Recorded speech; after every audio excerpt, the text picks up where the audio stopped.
Hey folks, it's Sam, and I'm here on Friday, August 11th, talking about Venus retrograde cycle, and update on the Venus retrograde cycle, which started a couple weeks ago. And it started when Venus was in Leo. As you can see over here, when it started, Venus was in Leo. Now, this is August 13th. This is a screenshot from where the planets will be on August 13th. You can see there's an exact conjunction of Sun and Venus at 26 degrees of Cancer.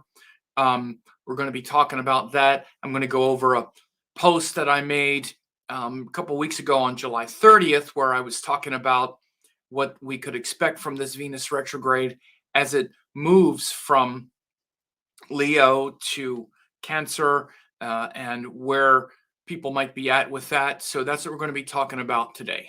Please like, share, and subscribe, and ring the bell on YouTube to get notified of new videos and live streams.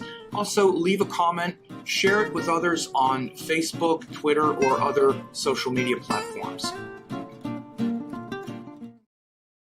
So as you can see, as I'm recording this on August 11th, Venus is about 27 of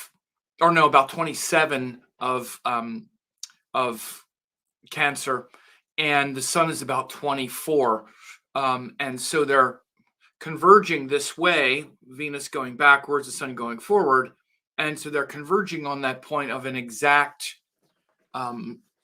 conjunction, which is what happens when Venus is retrograde. It also passes through the combustion phase, where it's exactly in alignment between the Earth and the Sun. So this is what happens.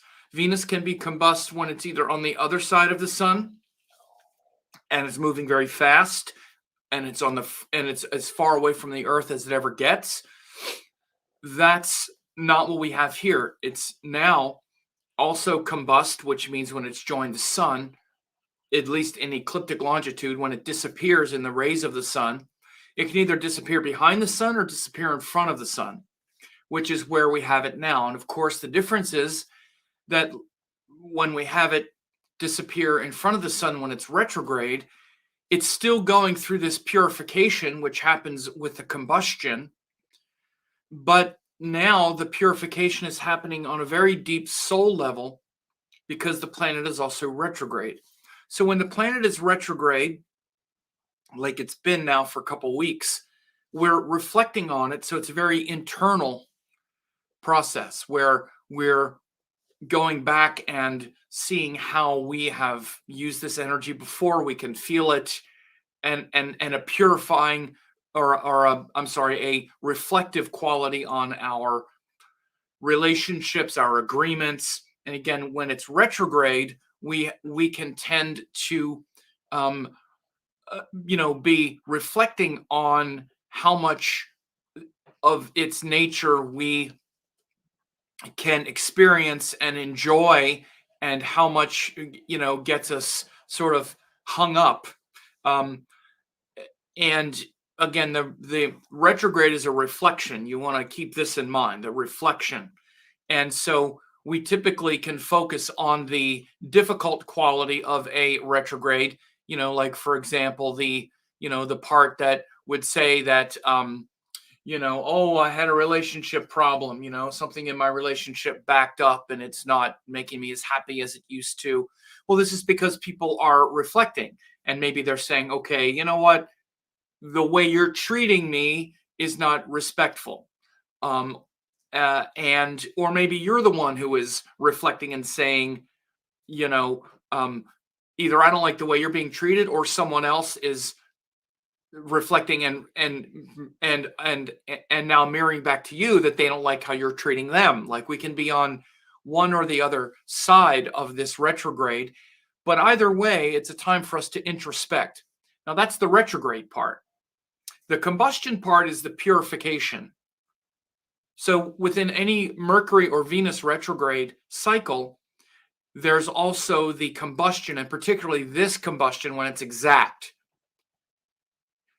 And again, this is a different combustion than when the planet is on the opposite side of the sun and furthest away from the Earth, where it's kind of unembodied and it's kind of very far away from us. Here, it's retrograde, so it's very internal and introspective and reflective. And now that's getting purified. What's getting purified is this internal reflection, this inner purification, this inner fire is happening. So this means that, based on these reflections, perhaps this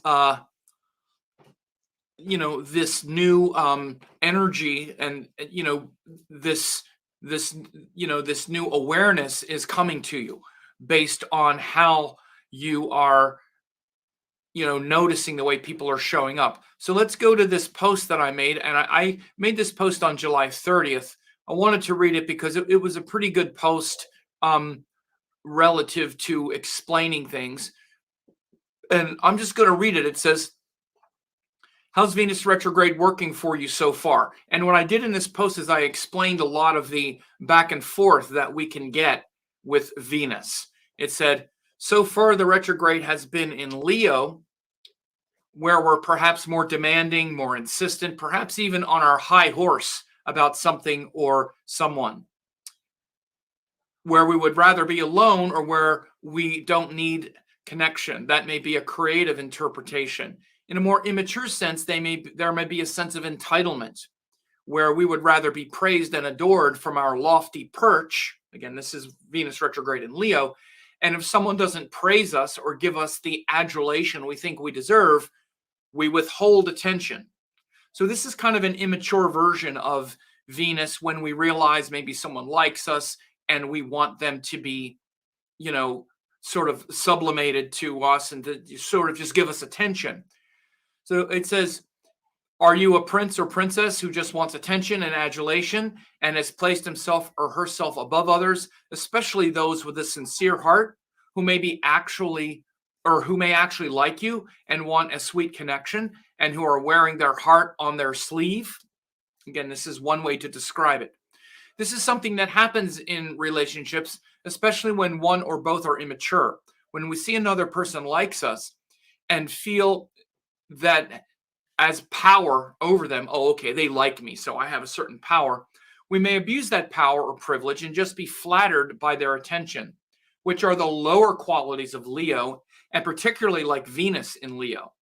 This is why Venus in Leo and Cancer is a little unbalanced, right? Because it's, the fire and the water signs have more emotional or sort of willful energy. So again, if you have it there, it doesn't necessarily mean that's the, culmination, but it has to be something to watch, to be watched out for. But eventually any person with self-respect or dignity who's being sincere and who is wearing their heart on their sleeve will get sick of that and leave. He or she would rather be alone than taken for granted. Again, this is another quality of the Venus in Leo. So again, when Venus is in Leo, again, there's more of those power plays and power struggles. And this is what it looks with, how it looks with Venus. Venus in Leo might be, oh, yes, you like me, and I'm flattered by the attention, and oh, thank you for flattering me. And then the other person who's maybe on the other end of that is like, well, I'm not doing this to flatter you. I'm doing this because I actually like you and I want a connection. But after a period of time, if you notice that sort of where someone has to place themselves above you, this is the way it can tend to feel. Then the person who has healthy self-respect, which would be like a healthy kind of Venus in Leo, will eventually also get tired of that and be like, nah, I don't think so. Okay. And will sort of break it. So this is, this is a polarized version of it, but this is how you can understand the energy. When Venus goes back into Cancer, which is where it is now, we'll be feeling more emotional about it and perhaps longing for the connection that we broke due to our arrogance. Again, it might not be in real time, but maybe we're looking into the past. This is when Venus goes back into Cancer. Again, I'm speaking about this in real time as if it's something happening now, but it's also an overall thing. We've all done this. We've all been on our high horse before with Venus and Leo and being like, oh, yeah, this person likes me. Oh, well, and kind of be a little bit marginalized. So we were going through that part of it when Venus was in Leo, and maybe noticing where in the past we've felt that energy. Now that it's back in Cancer, there's more of a kind of longing, maybe also a recognition for when we've done that before.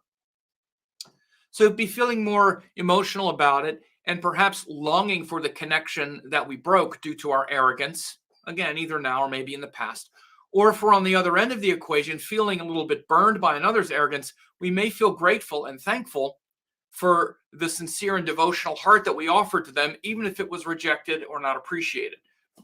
So this is the other part. Like if it's again, these are hypotheticals, but if you were one who was interested in another, let's say, and giving this sincere attention, and they kind of got on the high horse and you said no, you may be feeling grateful, like, okay, well, it's better because, I'm glad that I have this kind of open heart, and I'm glad that I avoided that. And it's a time to connect with a more devotional quality, less emotional, more devotional. And that's really the real promise of Venus in Cancer, is it can be a very devotional placement, because Venus is about beauty in the heart, connecting to the beauty in the heart, but also elevating it, not just around emotional terms. When Venus is in Cancer, let's say in a natal chart, again, we can be very emotional about our desires. And again, we can say beauty, but many times this revolves around things like being possessive. The biggest problem with the Venus energy anyway, I mean, it can be said with all the planets, but with Venus for sure, is being possessive. We often want to possess that Venus quality. We want to take it. It's like, oh, like in a simple way, it's like, oh, you're such a pretty girl, I want to, have that, own that. Or a, hot guy, oh yeah, give me some of that. Like when we're younger, can be very physical, very much about desire, but also about the feeling. And we want to possess that and capture that emotion and say it's mine. Because what we've done at that point is we've disowned our own connection to our beauty and bliss, and we're afraid that our beauty and bliss and joy is tied up in that other person. Like, you're what's going to make me happy, you're what's going to give me joy and beauty in life, so don't take it away from me, you're mine, right? And so this is where it can get pathological. And so in a more balanced sense is where we connect with the bliss of the soul, the joy of the soul, where we don't need to possess it or own it or take it or consume it. Think of the difference, between something like sexuality or sensual pleasure and something that's more elevated, like, let's say, the pure joy and love and beauty that we get from, like animals or music. Think of how much you just love and appreciate music just for the sake of it. You don't want to, possess it. It's not like a possession. It's an experience of bliss and devotion, or the sunset or nature or something where you're in bliss.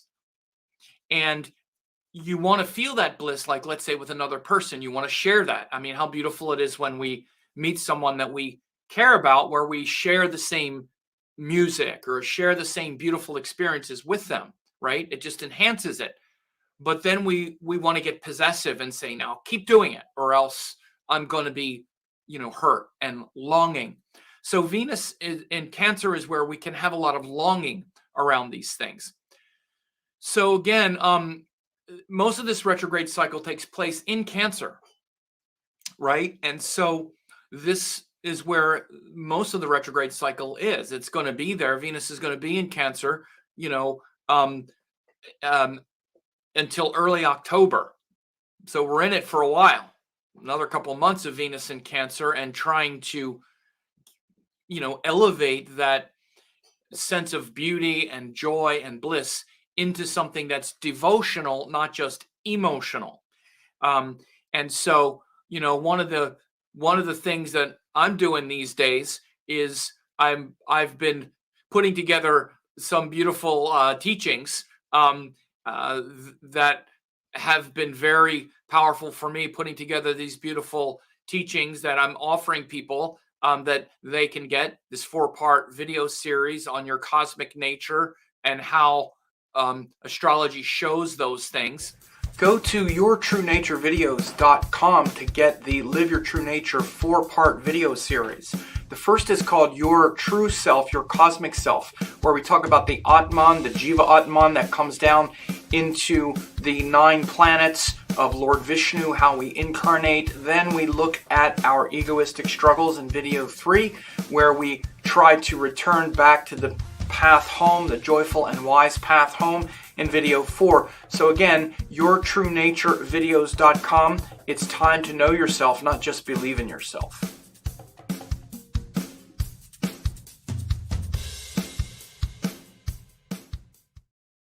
So yes, these are some of the things that I'm doing right now as this Venus has gone retrograde, opening up my certification course. I even renamed it Live Your True Nature Certification Course, because that's really what it is. And these videos, this 4-part series, again, it's all free, is actually just kind of explaining to people about your true nature, your true cosmic self, your unique self in this lifetime, then your egoistic struggles, and then the joyful and wise path home to your true nature. So again, rather than getting stuck in the beauty of life, because again, what we wind up getting stuck in is the beauty of life. We wind up, finding the things that we want that are like, okay, this is where my beauty and happiness and joy lies, and I got to possess it, this person, this thing. That's all really being filtered through our limited egoistic self. Because underneath it all, we're this transcendent cosmic being. All of the energies are the pure emanations of Lord Vishnu, which is just the Indian version of God. These 7 forces of the sun, all of the visible planets, that's our pure nature. But we have this karma, this limited understanding that filters all of that unlimited potential through the limitations of the ego. And so this is where we have that. One second. This is where we have that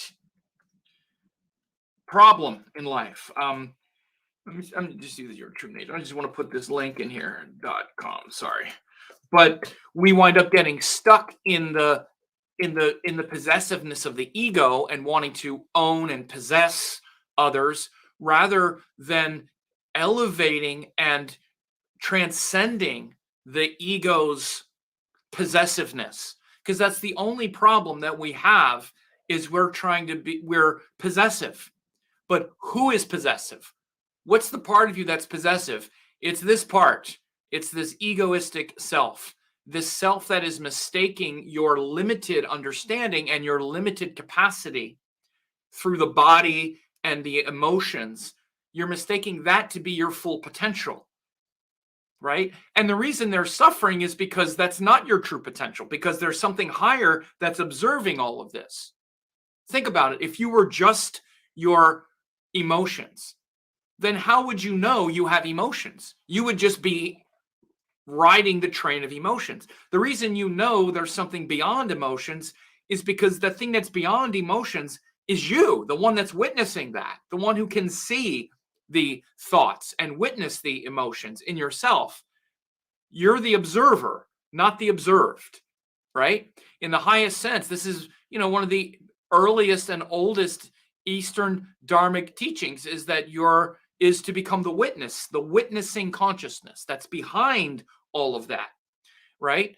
And so, again, in my certification course, the Live Your True Nature course, that's what it's really about. It teaches astrology in conjunction with all of the Indian philosophies and teachings, because you have to learn those two things together. If you just learn the astrology as through all these limitations, then you're just reinforcing limitation.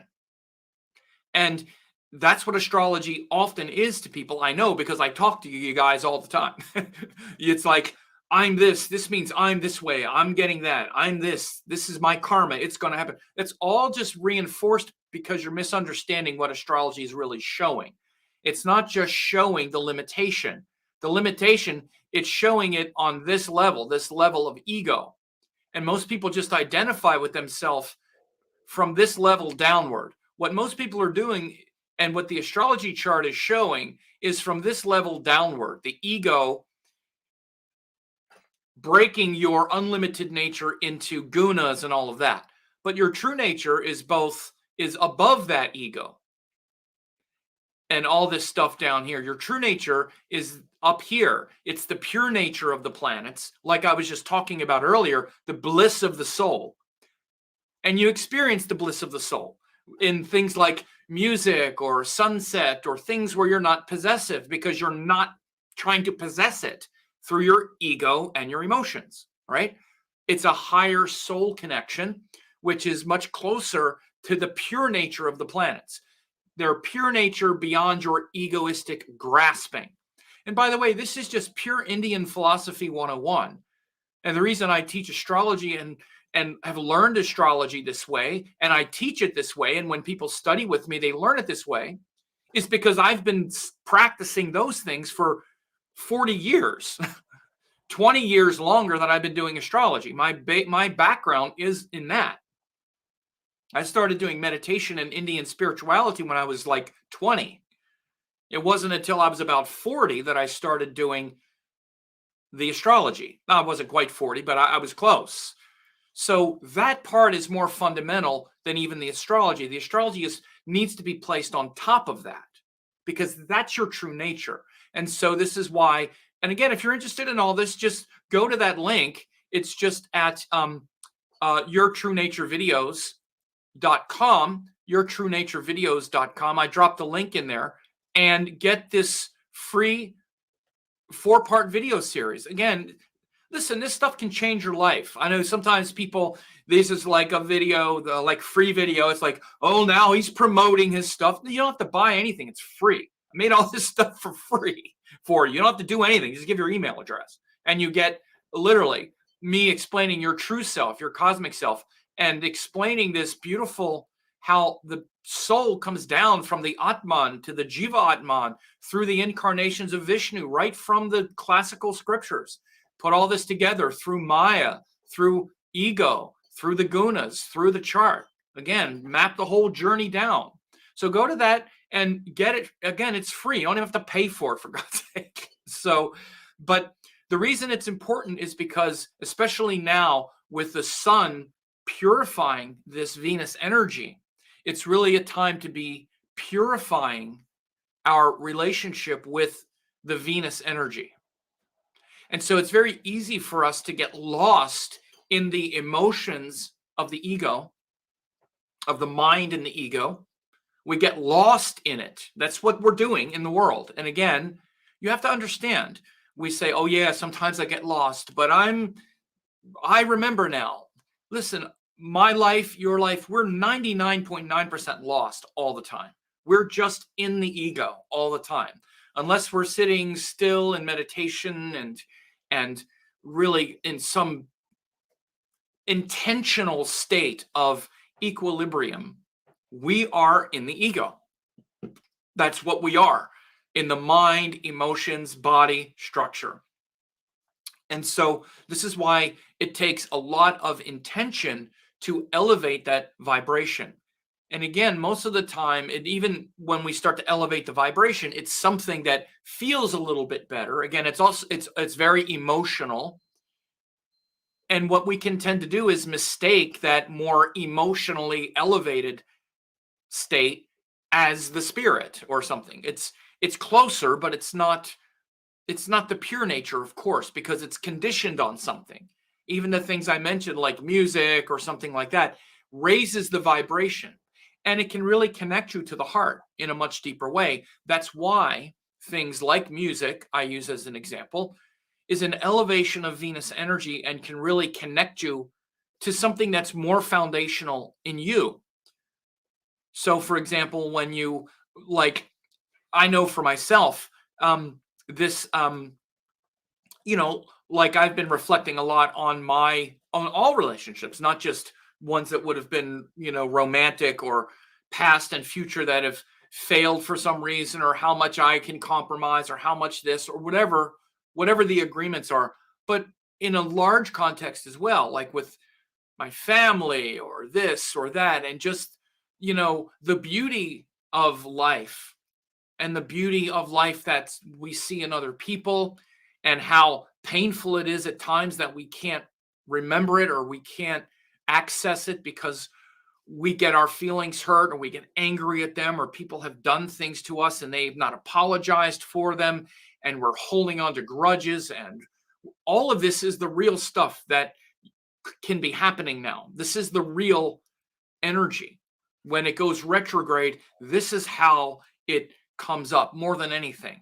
And this is the opportunity for you to not just hold on to these grudges or hold on to these things, but to really connect to something more primal. That's what's trying to come through.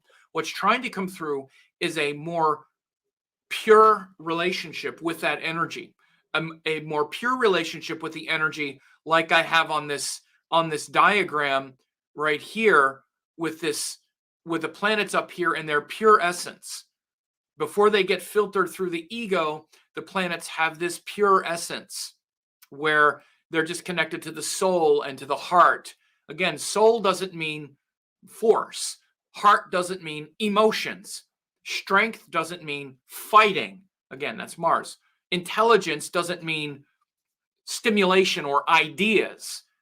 It means intelligence. Just because you have a lot of ideas doesn't mean it's intelligence. Mercury. Again, Jupiter doesn't just mean some philosophy you have that inspires you. It means correct meaning and purpose that's authentic. Venus is happiness, but it's actually bliss beyond just what you get. It's a foundational part of your essence. In essence, these are your qualities, and you can't do anything to have it not be that. You can't. You can never destroy your heart or your strength. They're foundational to you. Now you can destroy your emotions and frustration. You can destroy your peace of mind, but you can't ever not have a heart, because that's your essence. That's your nature. That's foundational. What we need to do is, instead of hanging out down here in all of these gunas, they're called the three gunas, we need to elevate above those gunas. That's what meditation is, and raise the vibration, but it has to happen consciously. You have to do intentional work. That's what spiritual practices are. And they're not just reading or just sitting in some comfortable place. A lot of it requires sacrifice, effort, but we become aware of the need to do it because of times like this, when these difficult or perhaps painful things rise up in our consciousness. So the need to transform this Venus energy will often come during retrograde cycles, because that relationship or that connection gets disrupted. So we have to now think about it and go, what am I doing? Is it just that I'm being mistreated? It can't just be that, because this is the same kind of thing that happens in all my relationships. Part of it is me and my inability to be up here with the planet, to be up here in the bliss and joy. Instead, I'm in some kind of worldly relationship with that energy, right? So the retrograde planets are when we reflect and then join the sun, like we have in the next couple days, from August 11th, 12th, 13th, 14th, these next few days.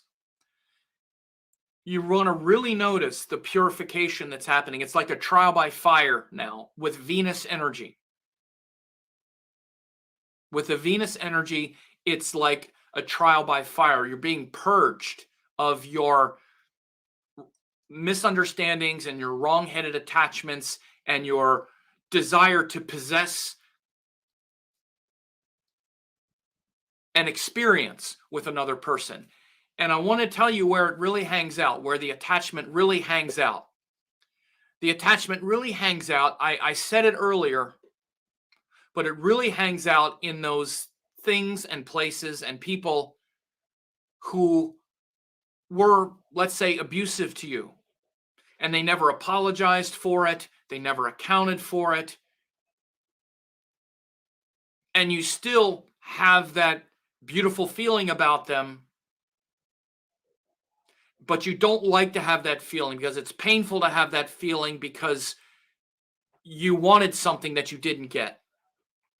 Maybe it's something like they were mean and abusive, or maybe it was something like they just didn't reciprocate. They just didn't feel the same way about you, or maybe they did and they just couldn't meet you there, whatever it might be. You didn't get what you wanted from that person, from that agreement. And so you're still hanging on for something. You're still wanting something from them. Again, maybe it was an apology, maybe it was liking you the same way, maybe it was something. And this is what's holding you back from connecting with the pure nature of that thing. Because the pure essence of that thing has nothing to do with them. And whatever it is that you're saying and that you're hanging on to is 100% about you. 100% about your karma and your misunderstanding with this energy. This is how you learn astrology correctly and how you learn about yourself correctly with it. And that's why I call it live your true nature, because when I teach astrology, I teach it. This is what I teach. This is what people learn. You learn it in great detail relative to all the planets. With Venus, it's a big one because it's all about how we are trying to enjoy life and what we want from other people to allow us to enjoy our life. And so as Venus is being purified right now in this nature of the sun, you can look deeper and have all of those emotional, points where you're stuck in your emotions. You can see those things illuminated and revealed, because that's what the sun does. The sun illuminates things. It shows you, it brings the light, but it really brings the fire. Because ultimately the sun, again, as you see in this diagram, ultimately the sun is the Paramatman. We also have an individual connection to the sun, but ultimately the sun is trying to lead us back to that thing which is not of this world. And so when things get near the sun, the real nature of the sun is purifying that energy. And it's saying, no, whatever it is you think you are in this world, or you want in this world with this thing, that ain't it. That's not the pure thing. That's not the real thing. The essence is that you're not some person in this body who has incarnated and gone through these grahas and down through this ego with this karma. Your true essence is Paramatman, Shiva, no form, universal self, transcendent self beyond attributes. And so Shiva, the sun, is there burning all of that up. But it's hard. It's hard to sit in that fire. And this is why we settle for a counterfeit version of what we say. Oh yeah, I'm growing. I'm so growing. Yeah, we are growing a little bit. We get a little bit of light, a little bit of insight, and we act like we've become enlightened because we had one morsel of light shine through. Like one ray of light comes through. I'm like, oh yeah, now I know everything. No, that ain't even close. You go through that deep purification that's going to transform. And there's alchemy in this. And on the other side of that alchemy and that getting real is, again, a purification. Just like when something gets purified. Like when you take butter and you purify it and clarify it and it becomes ghee, very concentrated, and all the impurities burned off. So that's a big part of what this, especially these next couple days, are about. And every retrograde cycle, every Mercury and Venus retrograde cycle, they pass through this fire. Mercury does it too. He'll do it very soon in Leo. So here it's in Cancer. So again, it's also where we have all of these emotional attachments. And so there could be purging a lot of this emotional pain with our agreements.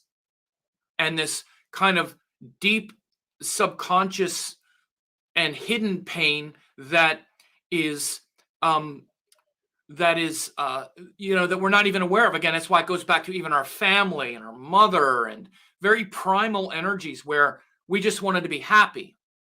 We just wanted to feel loved, and we wanted that beauty of love and life and joy, and to feel safe, and we weren't. So we're still holding on to it. It's very ancient primal stuff, the sign of Cancer. It's related, it's ruled by the moon. It's very, again, it's not intellectual. It's very primal. And you want to try to connect with these very primal feelings that you have that are much deeper than this level where somebody hurt your feelings, or all of this stuff that's up here in our head, up here in our ego, reinforcing this separation. So this sun is trying to purge all of this energy now, this emotional connection, this emotional attachment from these agreements that didn't work out. So again, remember the things I said. You wanted something from someone that you didn't get. Maybe you just didn't get the reciprocation. You liked them, they didn't like you, okay? When Venus was in Leo, you were like, okay, well, fine, I don't like you either. Kind of, you sort of move on. We might be feeling that, but it's a much deeper principle underneath it all. That's part of a long story, those triggers. Now it goes back into Cancer, and it's the time to really go inward and connect with the roots of that story that go back into childhood and all that stuff as well. So when I wrote this July 30th, I said, are you feeling disrespected or unappreciated? Are you disrespecting or not appreciating others? Do you feel a sense of entitlement where you're only comfortable in a position of power over someone else, especially someone who has expressed affection towards you and has made themselves vulnerable to you? Do you use that vulnerability against them and just prefer the flattery? Is this your pattern because you would rather be praised and adored from afar than to be truly known and have to show up as a real person, flaws and all, not as a monolithic stereotype? And again, this is also one of the big things that we do to kind of hide out in that Venus area, because a person is afraid of an equal relationship, which is what Venus wants. Venus is the part of you that wants a mutually respectful and beneficial relationship with someone. Not just romantically, but business or friends or whatever. You want it to be equal. Some people, as to mitigate their fears, they're afraid of showing up as an equal. Because if they show up as an equal rather than as someone that you've put on a pedestal, you're going to pull them off. They have to step off the pedestal to show up as an equal. So they're afraid to do that because they'd rather be on the pedestal, because it's easier to be, again, flattered and adored than to be actually seen. It's very easy to spin the stories in their mind like, oh yeah, they liked me more than I liked them, and oh yes, I'm flattered, I'm being adored, than to show up and have someone also say, well, you're not God. I do like you, but let's, to have to show up and be in communion with another person. So we do all kinds of weird kind of illusions and, sliding panels and illusion show around Venus, around relationships. We're very political around it. We know how to deflect and manipulate and get attention, but not too much, and hide out and get affirmation. Again, a lot of things show up because we've all been hurt. We've all felt the pain of trusting and then being hurt. So it's very easy to not wear your heart on your sleeve around another person that we care about, because what if I do that and then they don't like me? It's a good question. Well, you have to decide. Are you defined by their approval? If you go through life being defined by their approval, then you're going to have a problem. But if you go through life wanting to give and wanting to show up and be present, and you're fearless, you're not afraid of being disrespected, because again, this is where it all hangs out. I'm afraid of being disrespected. I'm afraid if I say something and it's not reciprocated, that I'm going to feel disrespected. But these kinds of things can only happen when your sense of dignity is based on their approval. Again, so as we go through life, Venus matures in this way. So, Anyway, I hope these I hope this video was helpful, and I hope that as you're going through the next couple days and even the rest of the Venus retrograde cycle, that you keep these things in mind, and particularly allow yourself to be purified and elevated in the purity and fire of Venus love, devotion, beauty, wisdom. And again, you can go and get the free videos at yourtruenaturevideos.com, and also look for my Live Your True Nature Vedic Astrology Certification course that's also available now. It's not always available. Go to yourtruenaturevideos.com to get the Live Your True Nature 4-part video series. The first is called Your True Self, Your Cosmic Self, where we talk about the Atman, the Jiva Atman that comes down into the 9 planets of Lord Vishnu, how we incarnate. Then we look at our egoistic struggles in video 3, where we try to return back to the path home, the joyful and wise path home, in video 4. So again, yourtruenaturevideos.com. It's time